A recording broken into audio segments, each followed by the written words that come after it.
Hello and welcome to episode 3 of the Motorsport Files. Thank you very much to each and every one of you that has subscribed or followed one of the social channels. It really does mean the world and it does help us to grow. So if you know anybody who might be interested in the content, please do share it for us and we will do our very best to provide the best in motorsport coverage.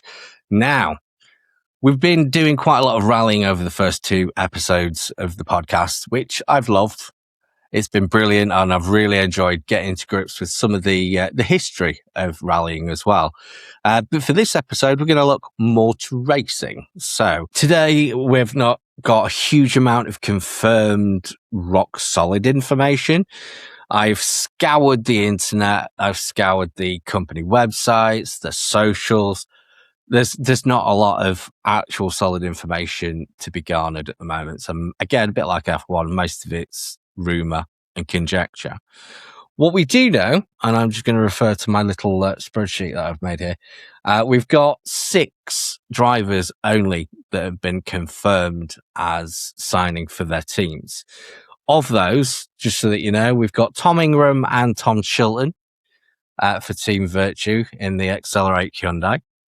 We've got Dan Camish and Ash Sutton. Not quite in the Ford. We'll come on to that in a bit, but they've signed for Alliance. And then we've got Aaron Taylor-Smith and Gordon Shedden signing for Speedworks TGR Toyota. The rest are all up for grabs. We do have some other definite news that obviously Jake Hill has left to go to GT3. Michael Kreese, I don't see getting a budget. He's had a bit of a on-off kind of a couple of seasons over the past few years. Last year, he only did 6 months before his budget ran out. And Nick Halstead, of course, is the other driver to have retired from the grid. We've also got a brand new team in the form of Plato Racing. You forgot Dan Lloyd, who's having a sabbatical. No, yeah, Dan Lloyd's gone too, hasn't he? So we're really looking at about 20 seats that still need to be confirmed. Of those, 2 of them are a brand new team. And then you've got those that have definitely left. I've been having a look and trying to guesstimate where we think people are going to place. Now, I've got to be honest, I don't see Team Virtue changing. Even though they've got 2 of the 4 licenses confirmed, I do see Adam Morgan and Senna Proctor taking those other 2 seats, and Senna actually taking it for the full year as well.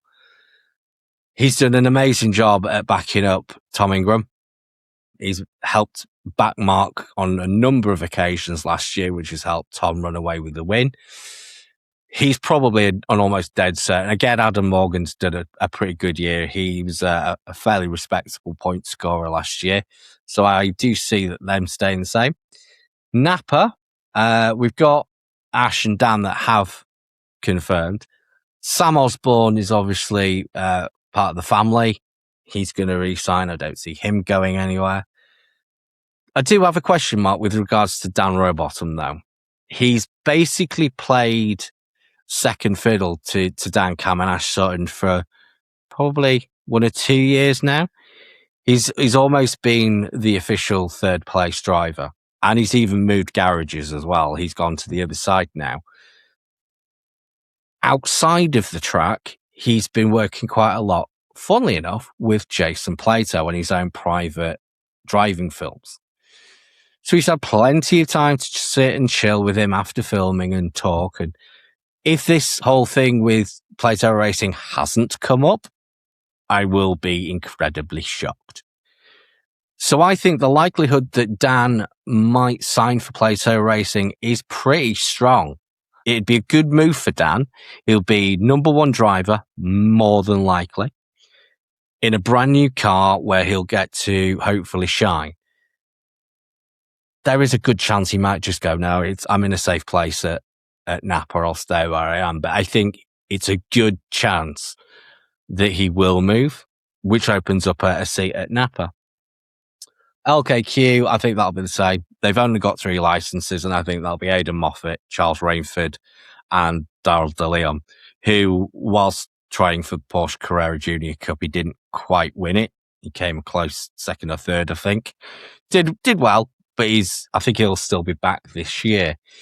And then further down the list, we've got PMR. They are bringing a brand new car to the track this time in the form of, I think it's the two models go, Audi S3.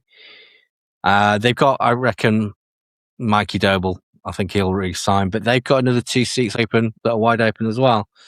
And then further down, we've got the probably the bottom end. We've got One Motorsport Honda, possibly Josh Cook, unless he moves to Plato. And then we've got Unlimited and Restart Racing. But again, there's some big gaps there. What do you reckon yourself, Gary? Do you reckon there's going to be much in the way of movement this year? The six who've been announced, I think, like say the Western Racing, I think that's fairly certain. I think all the others are up for grabs, and unfortunately, it's got nothing to do with ability. It's got to do with budget. But a lot of what you touched on there could happen. I don't think it will. I think new people coming in again. I think there's got to be new drivers. You've said that already. There's more cars. There's two more cars this year. We've lost at least 3, if not 4, of last year's drivers. Simple maths tells you there's a hole. So I think we could be looking at half a dozen new drivers. I think it's quite interesting. For me, the drivers are only part of it. The thing which I found interesting, and it all started off with Mr. Plato and his Mercedes, because he very much pointed out it's a Mercedes A35, which I find quite funny because I'm of an age, and an A30 and A35 brings up a very different picture from a Mercedes. But you've got to be of an age to understand that. So for our younger viewers, the A35 was a tiny little black car made by Morris. Oh, was it Austin? Yeah. Austin, back in the 50s. Google it. It's cute. Yeah. And if he turns up with one of those on the grid, it'd be fantastic. He's gone for the Mercedes A35 Saloon. Yeah. Not hatch, Saloon. You've then got to remember that the Hyundai, which is a very, very successful car, is the fastback. It is not the hatchback. And Power Max Racing, who have gone to Audi A3s, have gone for the Saloon. Yes. Not the hatchback. This is aerodynamics. I'm fairly certain that the wing on the back of BTC cars is for display purposes only, and it's not actually does anything at all. It's basically flat. It's non-functional. It just looks good. So I think the teams are working out. The aerodynamics is getting up there. So the shape of the car helps dramatically. I just find it interesting that it seems to be a theme appearing there with the base car. People are now specifically looking and studying. I think they'll perform better at places like Thruxton, where they're super, super fast circuits. They'll just be a bit more stable. There is one thing which is changing for next season in the BTCC. The qualifying is going to be decided by a race on the Saturday afternoon. Yeah. The traditional qualifying session. I think there is going to be a qualifying session for the qualifying race, which seems to defeat the whole object of the exercise. Race. Yeah. Last year, I came to the conclusion that BTCC had actually become a qualifying formula. What I'm getting at is, if you screwed up the qualifying on Saturday, you could screw up your weekend. Don't you think that's part of what makes the BTCC so damn exciting, though? It obviously works. It obviously works because you look back over the last few years and how close it has been. Did this year go to the last meeting? Yeah. Last round. Yeah, if you're getting down to the last round every year, they've got something correct. They've got something right. You're not having it being won by with 2 races to go, or not 2 races, 2 meetings to go. I think this having the 3 race weekend is quite a hard thing to crack. Because you could turn up with a decent lead, and if you have a mare of a weekend, for example, you qualify badly and make a complete mess of your qualifying, you could end up nowhere for that whole meeting. You could write off 3 races. And if somebody gets it right, you're those further down could get a shed load of points. Totally derail your entire championship if you have such a bad weekend. Yeah. That's part of what I love though. You can be in third meeting of the season and have a driver right up at the top end. One race weekend and he's down 4th, 5th, 6th place in the championship that quickly. And similarly the other way as well. You could have somebody in 6th place mid-year that comes through and wins it just by having a great run in the second half of the season. I can't think of anybody doing it, but it must have happened. You could be on pole for race 1. You have a puncture in race 1 in one of the early laps. You effectively don't finish race 1. That's your weekend gone. Or get punted off by somebody first corner, which is BTCC, so it's highly likely. Yeah. In fact, it's happened to Tom Ingram. I'm sure it's happened to Tom Ingram. In fact, I'm sure it happened last year. He got punted off and that just totally derailed his entire weekend. Luckily, I mean, he's an absolute star driver, so he managed to pull it all back thanks to his consistency. So, can we just go back a little bit and have a look at some new drivers then? Do you want to have a look at some new drivers?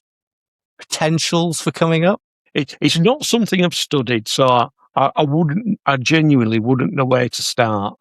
I have been having a look, and I mean, there is one name that you pulled up the other day whilst we were chatting. I do want you to mention that in a minute. I've been looking at a few, and some names that I've come up with are Lewis Selby. He is a managing director of Alliance Racing, but he's also competing in the mini challenge, which if you are a regular at the BTCC meetings, you will have seen him.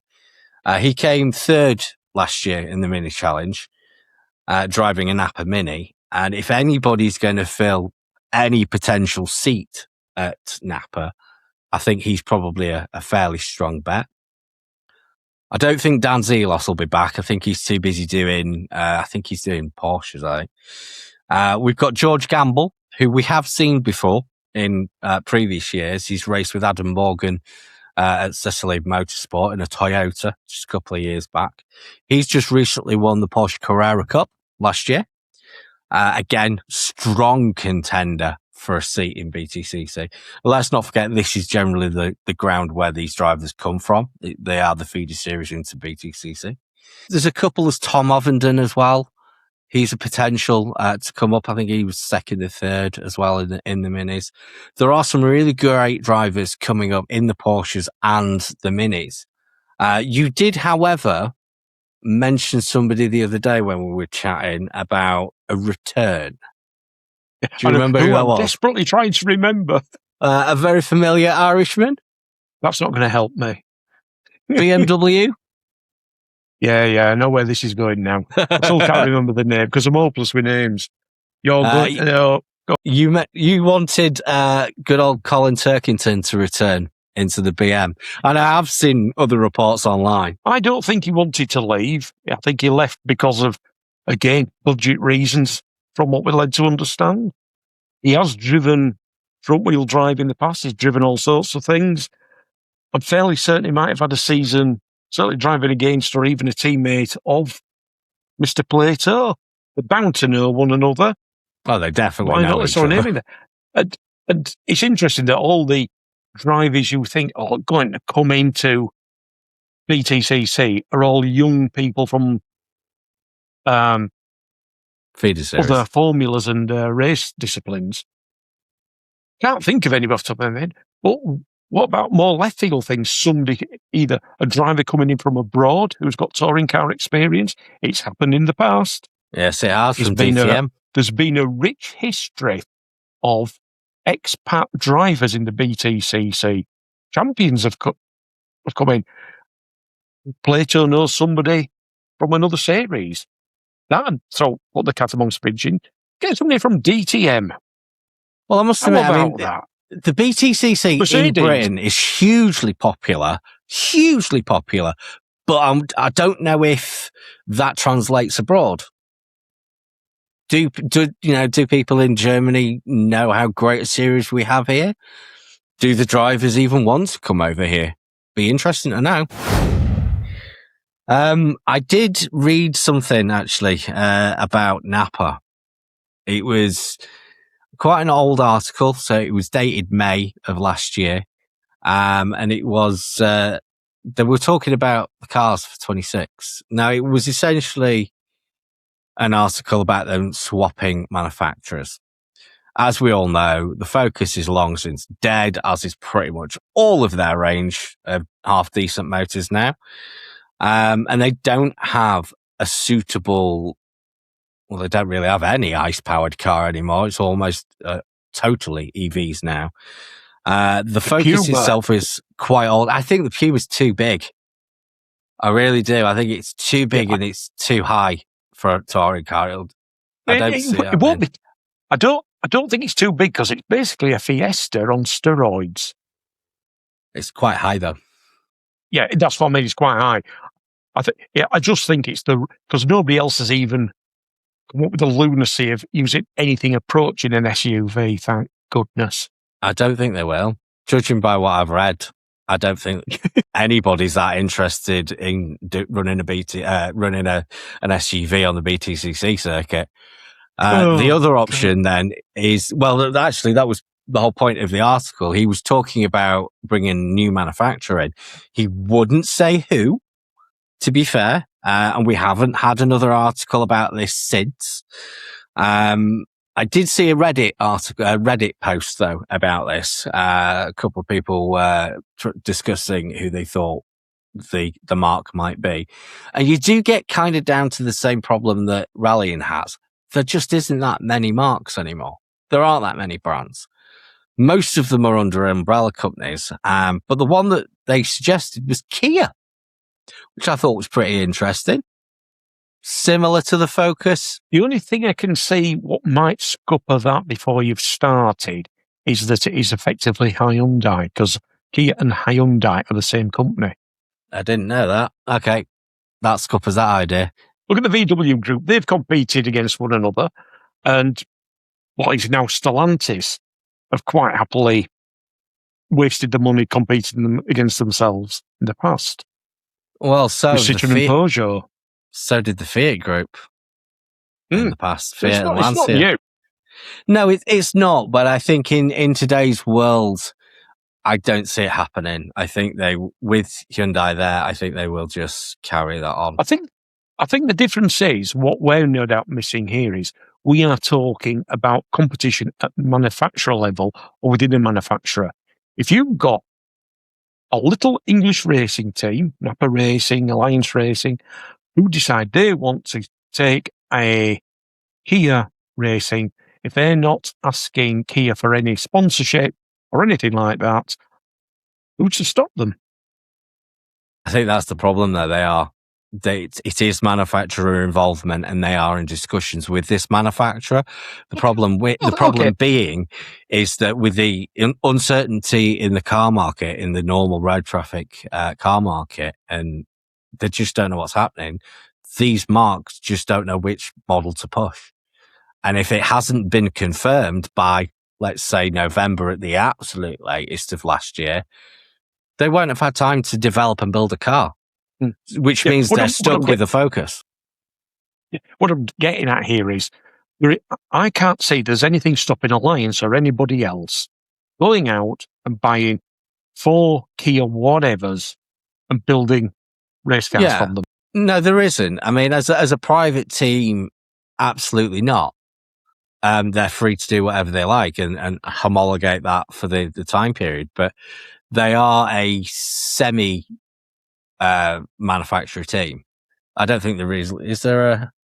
Yeah, there's a couple of actual manufacturer teams in there. I think there's only 3 or 4 that are registered as manufacturer teams, and Napa Racing are one of them, or Alliance Racing are one of those manufacturer teams. So I have to assume that it is in close working partnership with one of the manufacturers, be it Kia or whoever it might be. I am actually struggling to think who else it could be, because most of them are already represented on the grid. So you've got to really look at who the hell's left. Even if you totally disregard who's on the grid, it's when you start thinking who is actually selling internal combustion engined hatchbacks or saloons in the UK. Very few now. It's all And SUV. you work backwards from your answer. For some reason, it just flashed through my mind because I found myself driving down into Bradford past where all the garages are. Either Volvo, nope. Ford, nope. Skoda, Fabia. But that goes rallying. So Skoda won't be interested, but you could have one of those. VW, Golf, Polo. Yeah, they're still Same have group, engines isn't last it? time I looked. Same group. You've also then got Peugeot and Citroën. Why can't somebody get a Peugeot 3, whatever, 2, whatever? I suppose it could be the Stellantis group there. There's nothing there. There's nothing, is there? And Stellantis are bonkers enough to do that or agree to get involved in that. I mean, they make some wonderfully crazy decisions. So they've got the option. Do you want to brand it as an Opel, a Vauxhall, a Citroën, or a Peugeot? And it doesn't matter because they're all the same bloody car. I've just had a thought. This year marks the return of Lancia to the WRC. Historically, BTCC cars and World Rally cars have never been that far apart from each other. Could we see a Lancia Ypsilon on a BTCC track? My only thing, which I think would shoot that down in flames, is don't sell Lancias in this country. Yet. There's nothing to stop them. Nothing to stop them. There's nothing to stop them. This is what happens when you get me talking. My brain starts short-circuiting. I like it.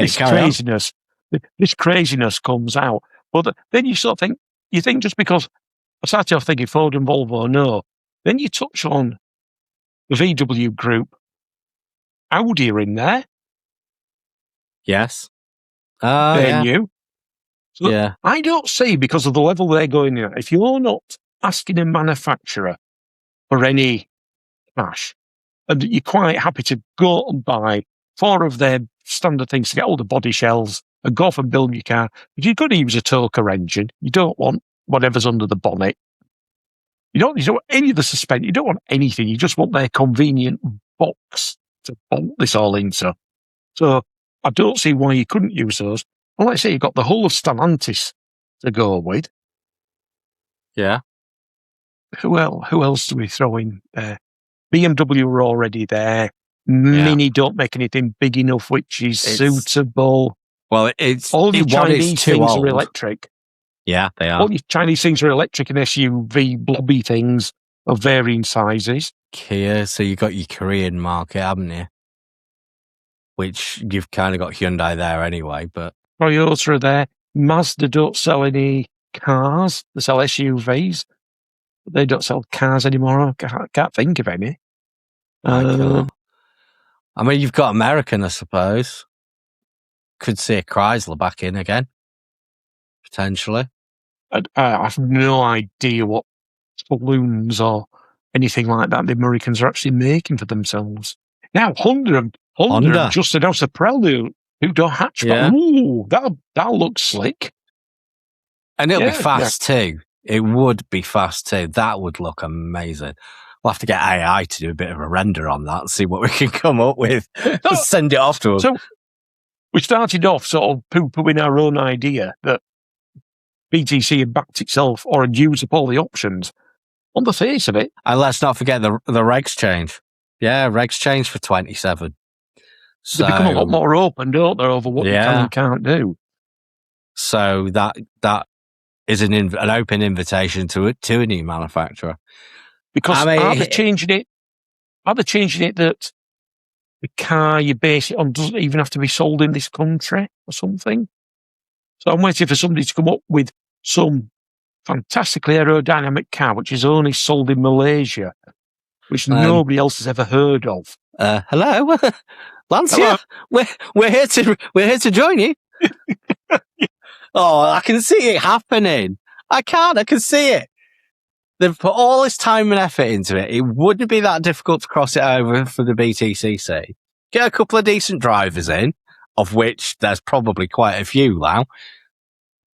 I think I want to back. Say I'm doing it. I'm going to go all in, and I'm going to say Lancia will be hitting the grid from 27. Have they ever been in the BTCC? Alpha have, haven't they?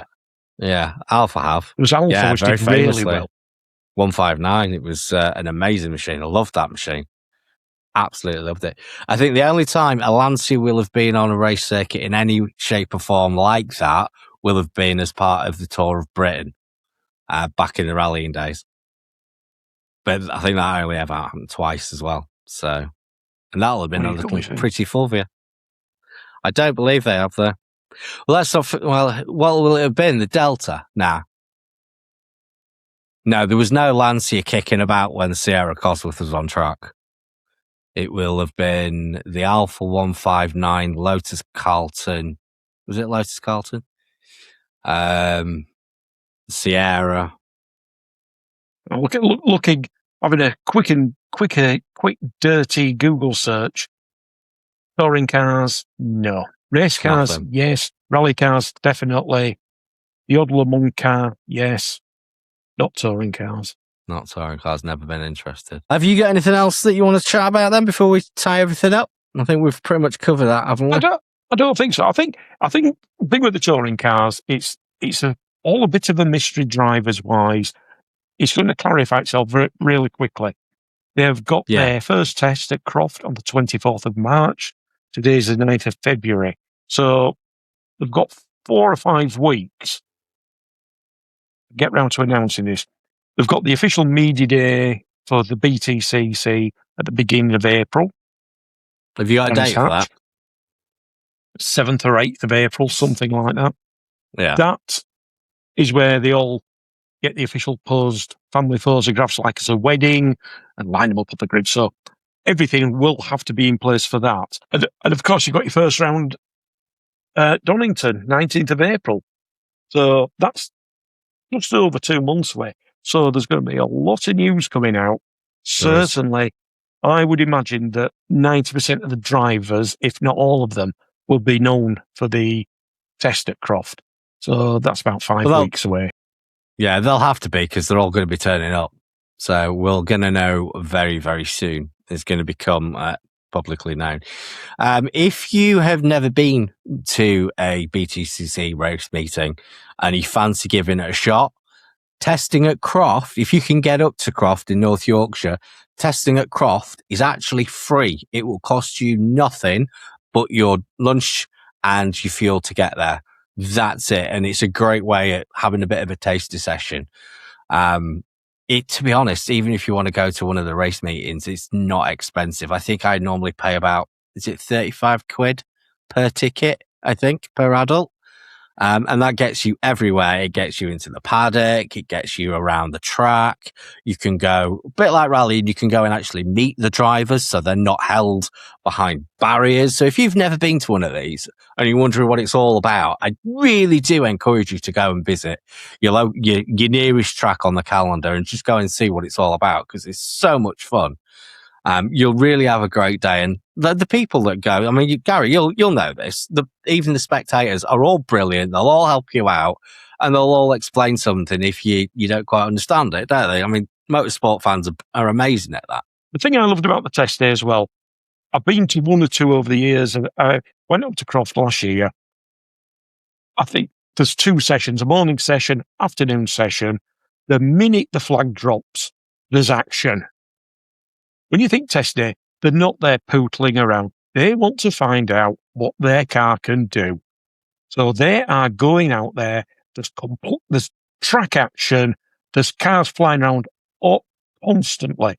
The only time there's dead time is when everybody decides very sensibly to stop for something to eat. It's fantastic. Like Drew said, you can walk around the back of the paddock. There's nobody in tabards. There's nobody going, you can't go there, mate. You can't do this. If you act sensibly, you can wander wherever you bloody well want, and it's great. Absolutely great.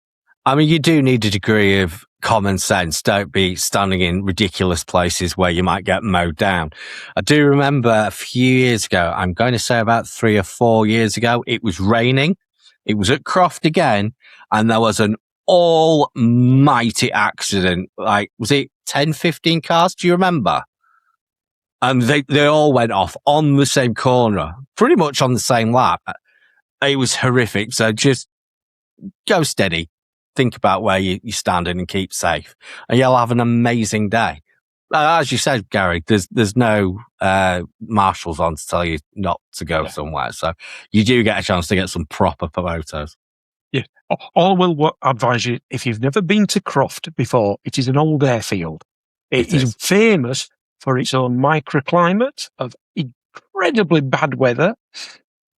There is no covered viewing area at all. You are, whatever the weather is, that's what you're going to get. You're in the it. The vast majority of the areas, in fact, bar one road, it is all grass or mud. I mean, so they have put a lot of prepared, Go prepared. If I ever go to Croft, I take everything from walking boots, waterproofs, puffer jacket, umbrella. I take everything, because whatever it says it's going to do, it's never that. No, and it's on flat land as well. As it's not hilly, so when the wind gets up, it really bites. It's pretty damn chilly. Right, I think that's pretty much it for us today. Just a quick note, you can follow us on all the major social channels by searching at TMF Pod 23. That's at TMF Pod 23. Or you could sign up to our regular newsletter, which will give you all the updates, and you can get that at www.themotorsportfiles.com, where you'll also find our brand new relaunched website too. Right, Gary, I think that's us done for another week. Okay. We'll see you again next week. Thanks for joining us. We'll see you again soon.